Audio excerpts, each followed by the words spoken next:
Kathryn Sanford, and my segment today is on the initial meeting and establishing a relationship with a buyer.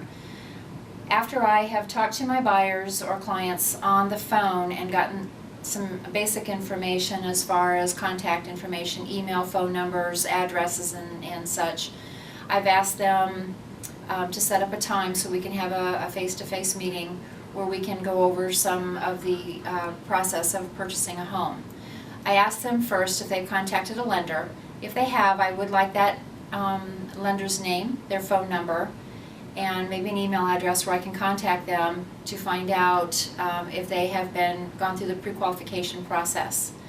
If they have not, then I asked them if they would like a couple of names of lenders that they could contact to start the process.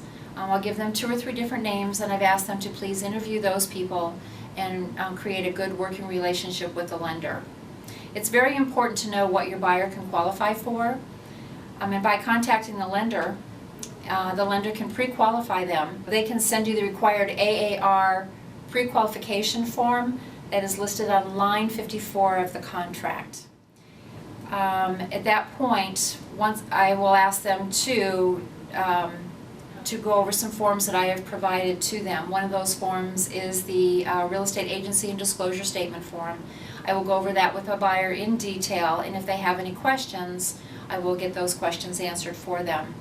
The other form that my broker requires, and I think it's a great requirement, is that the buyer receive a copy of the buyer's advisory, the AAR's buyer's advisory. You can give them a hard copy, a white paper, or you can also email them the link to AAR to pull up the buyer's advisory. It's a great tool of information. Many hot links in there, and a lot of the questions that they're going to ask, they can get answered through the advisory. You want to let the buyer know that you will also email them all of the sample forms that we will be dealing with in the purchase of a home. The AAR contract, if it's a short sale, all the forms that are involved. There's going to be HOA forms and things like that. So I always send my buyers copies of those so they're familiar with those copies when we come down to writing an offer on a property that they've selected.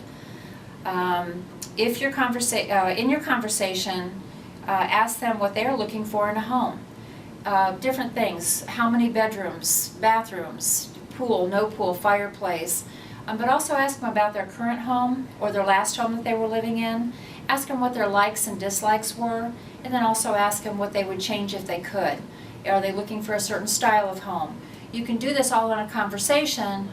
You're doing an interview, but they are not really aware of the interview process. It's not a point-blank question, but it's just in conversation. It seems to work really well with me and has for the last 15 years. The one thing that I find most helpful for all my buyers, and also for any of the agents that I've worked with in the past, is if you have questions, you always need to refer to the AAR website. It's a very, very wonderful tool to work with.